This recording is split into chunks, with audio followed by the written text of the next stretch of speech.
What's up, everybody? My name is Michael, or Kiratze online, and I hope you guys are having a great night, day, morning, wherever you are, or whenever you're watching this. And this is the first official episode of Decking Around, a new series I'm bringing to the YouTube channel. And I say newish and first official video because I did one of these types of videos a while ago with my Wraithling Swarm Abyssian deck, where I went from idea to a finalized deck, and I did a couple of games with it, and I got some pretty good feedback on it. And you know, I not many people do that on YouTube from what I've seen, just showing the deck building process. A lot of the times with deck techs and stuff like that, you have a finalized product where you show, where you talk a bit about the card choices and stuff like that. But going from just an idea to a finalized deck, not many people see that unless you're doing it live on Twitch. So I thought this would be a good way, a good thing for sort of the Duelyst YouTube scene, because I love building decks. Deck building is my thing. If you've been around, if you've watched my content for a while now, you'll know I'm just all about the deck building and just having fun and expressing myself through the decks that I build for these games that I really enjoy. So I decided to start this series, Decking Around, and it is going. I'm not sure if I want to do it on a consistent schedule, because it's really, the idea of it is I'm just gonna go whenever I have a deck idea or some card synergy I want to build around or something.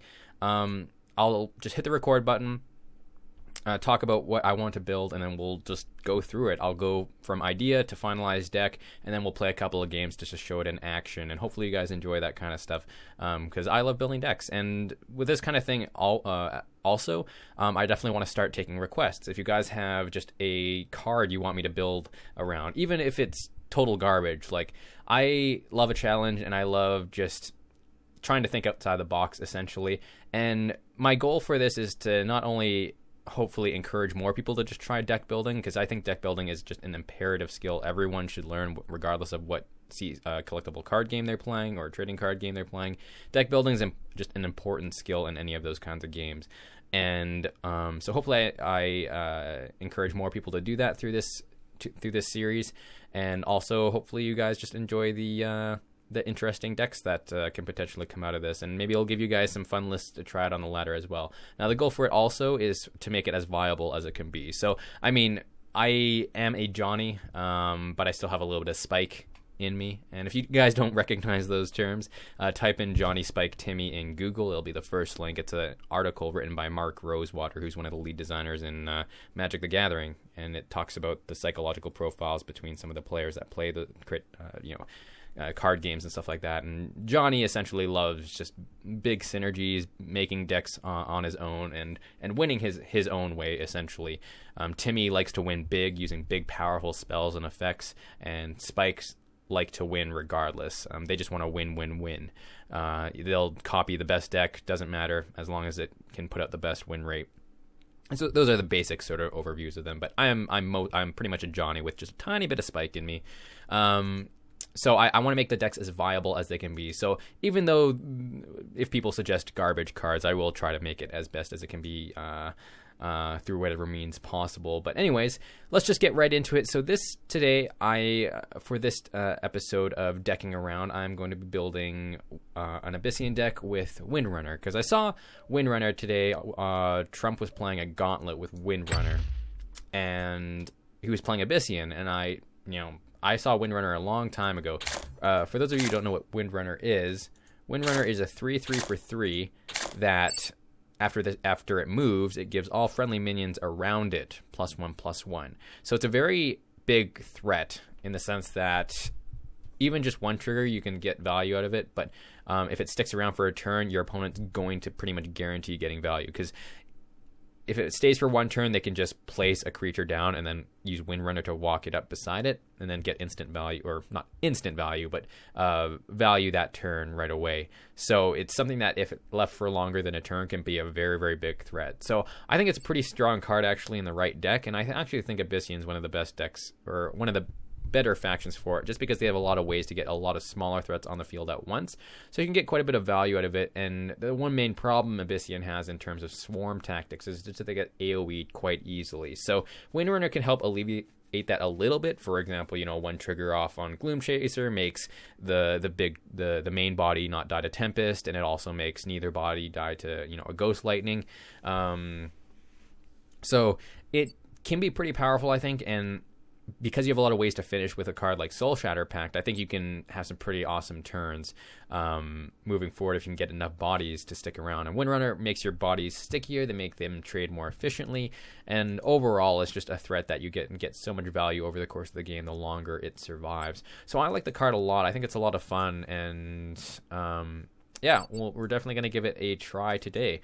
So we're going to take Lilith, and so always, it's pretty much just adding in the cards that I know I'm always going to be using. So cards like Grasp of Agony, Demonic Lure, Spectral Blade, those are cards that pretty much regardless of what type of deck I'm playing in Abyssian, I'm going to have, just because they're pretty much imperative for the deck to be able to succeed, in my opinion. So I think 2 Grasp of Agony should be fine. If we're going to build sort of a Zoo-style deck, I want to build a fairly fast deck to get out on board early, but I also want some good mid-game power. The reason for that is just a full-out aggro minion plan isn't going to work. We're just going to get AoE too hard, and we're not going to have the lasting power, even with Rite of the Undervault, to really push through and make things stick. So I think with a mix of just a solid fast start with a good mid-game, I think you can end up beating down your opponent fairly easily, and Windrunner can just be a big threat that can draw out some removal. But if it doesn't draw out removal, you can start getting some insane value out of it, I think. So we're going to go with that sort of game plan. So it's always good to, when you start to build a deck, just to sort of think of a brief description or goal that you want your deck to do. Abyssian excels at sort of just proactively making sure their game plan succeeds, rather than sort of being more reactive and holding cards to sort of counter your opponent. They're not as good at that as let's say Vitruvian or something like that. So we're going to focus mostly on our deck and just not worry about too much about the opposing decks out there, and just try to execute our game plan as best as it can be, because we're going to be inherently an aggressive deck. But we're going to allow ourselves for a little bit of control. So we'll be sort of we'll just be a fast mid-range deck, I guess is what you could call it. So 2 Grasp of Agony should be fine for control in the early game, because we'll have quite a few early 2-drops to make sure we're still on the board. I think 3 Demonic Lures is going to be good for this deck. We're probably not going to end up using Twilights or Alcuins, so we want to make sure we have the full set, I think. Gloom Chaser is actually going to be pretty good with Windrunner, just because just with one trigger you're getting a 3/3 and a 2/2 for 2 mana, which is pretty damn good. The main body doesn't die to a general attack, and it allows for just quite a bit of trading. Plus, even with just Soul Shatter Pact, you're looking at 9 damage, which is pretty awesome. So that is that. I don't think we're going to need the Void Pulses. Songhai is pretty crazy right now, but because we'll have so many different minions on the field at once, Songhai can't deal with that well unless they're running 8 gates Ghost Lightning combo. And even then, if we have Windrunner and can get a trigger off, it can possibly get us out of range of that too. So I don't think we'll need the Void Pulses, because we'll have a lot of smaller bodies to just out aggro Songhai, and also just ping off artifacts when we need to. We'll probably include Shadow Dancer, I'm thinking, actually.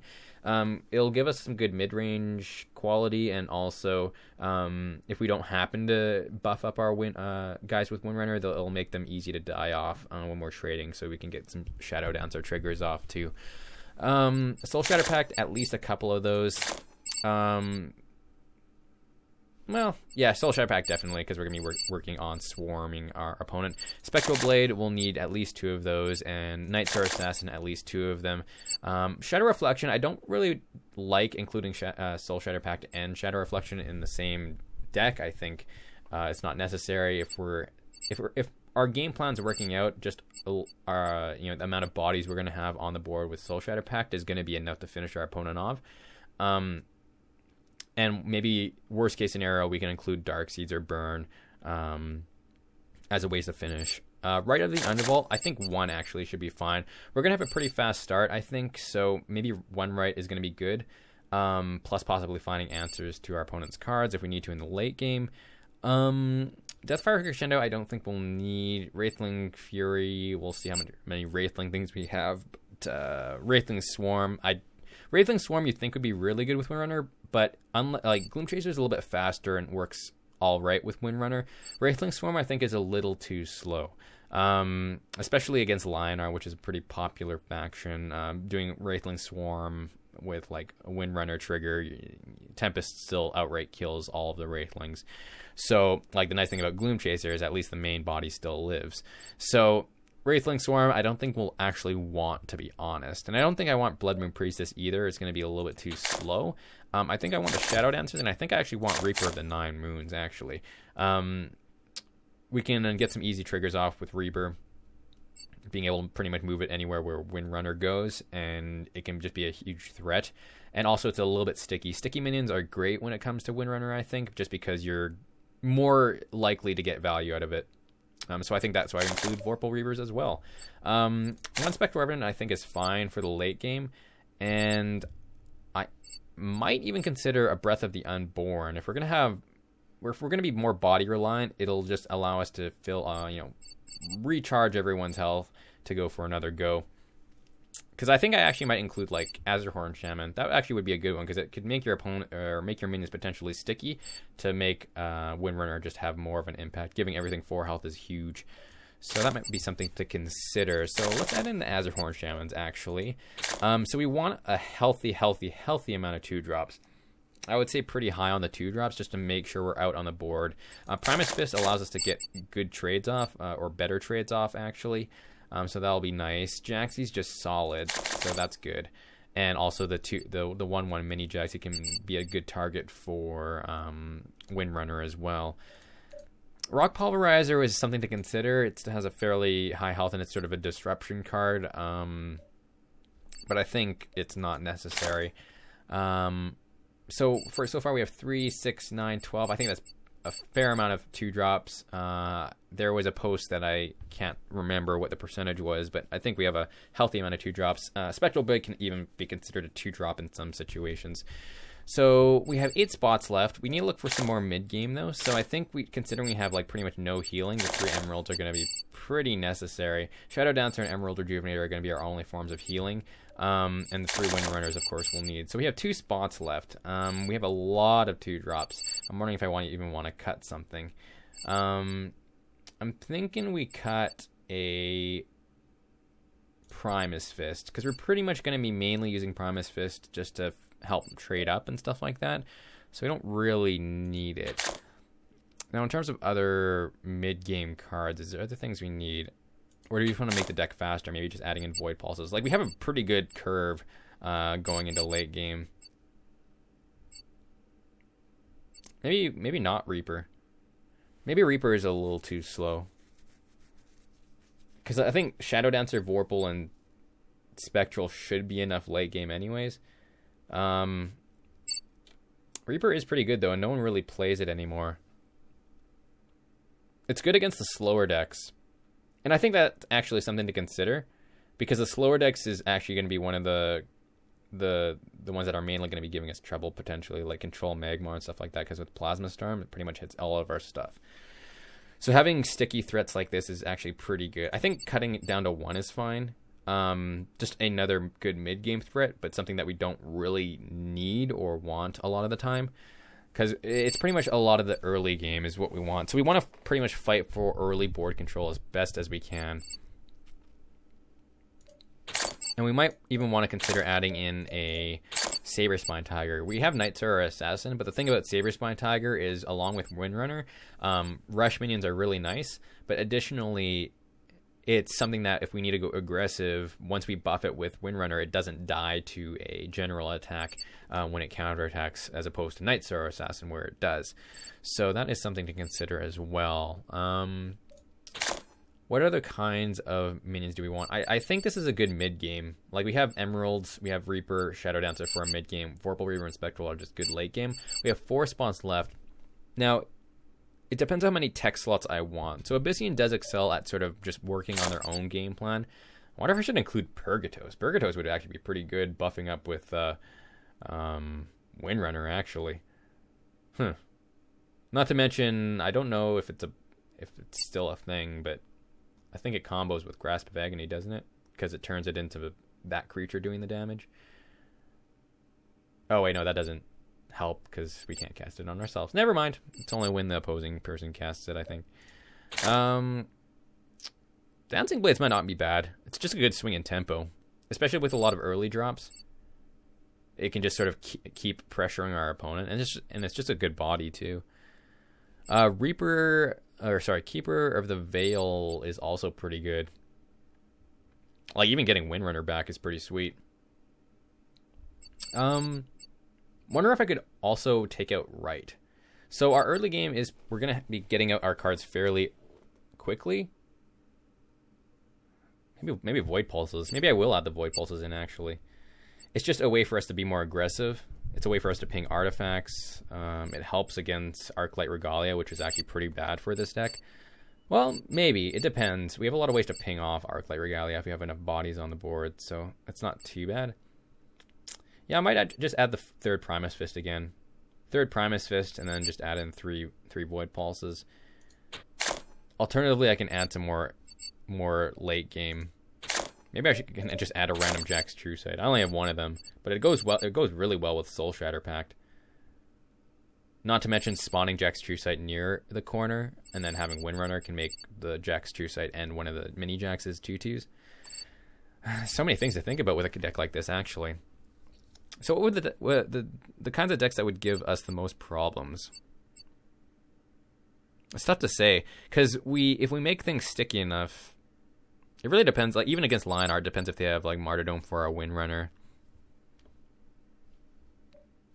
And like, we have a good mid to late game that we can still win off these late game cards like Vorpal Weaver and stuff like that, even if we don't have the best early game. But if we can survive the early game and control the board enough where we can just plop down our late game and mid game threats and make them survive, then that can actually be pretty strong for us. So that's something to consider. Maybe I even want to just add the Healing Mystics instead of something else here. The reason for that is it allows us to do trades with smaller things once we start getting going with Windrunner, and then heal them back up so they stick around. Because making your minions sticky is actually pretty important. Sworn Vendor would actually be a pretty sweet threat. I could also add the third Spectral Blade and then just add 3 Void Pulses. That might not be a bad idea. Choices. We could go for even more shenanigans with cards like Lady Lock and Murkblood Devourer. Murkblood Devourer is actually not a bad 3-drop for this kind of deck, because we don't really have too many 3-drops except Windrunner. And it's a good enough threat that it still sort of has the same effect as Windrunner. Yeah, we might actually do that. Murkblood Devourer would go pretty well. You can have a pretty insane... Like, these are cards that if they survive and you can just get them going, it's like your momentum, it could be almost impossible to stop without the right cards at that moment. So Murkblood Devourer might be actually pretty good. Alternatively, Lady Lock can go well with a lot of our drops as well. And especially with Reaper of the Nine Moons and Vorpal Reaver, where they spawn stuff. Lady Lock can be pretty sweet. Alternatively, you can go Chaos Elemental just for a good 3-drop, just a solid 3-drop in terms of board control. That might not be a bad idea either. You know what? Let's go with the Chaos Elemental. It can be aggressive when we need it to. With Windrunner making it a 5/5, can trade with a lot of things and still live. It's just a good early body that can start pressuring the board, and it can go aggressive when we need it to. Yeah, I think that would work. But Murkblood's too fun. You know, let's do the Murkblood. It's still semi-sticky in the sense that it's got 4 health. And it, you know, if we need it to, it can usually survive for a Soul Shatter Pact. Now, we have 2 drops still. I'm thinking adding in that Spectral Blade again. You know, actually, let's add Dark Seeds. Yeah, you know what? Having a plan B is good. Because a lot of times it's only going to be like a big Soul Shatter Pact turn, and we're only going to need a little bit extra damage to really push through. And Dark Seeds will actually help against Lionar and Vitruvian, where they generally have 5 to 6 cards a lot of the time, plus them being able to deal with a lot of our threats fairly easily, means that it'll help us close out the game, and that's the matchup that we would really need those. So yeah, you know, screw it. Let's put Dark Seeds. I haven't put a Dark Seeds in a deck where it's not, you know, burned before, but I think it might actually not be bad in a deck like this, where if you have some good early turns and get some good board control going and have good Windrunners, and then just Soul Shatter Pact for a turn, even if they deal with your stuff, it's sort of a plan B almost.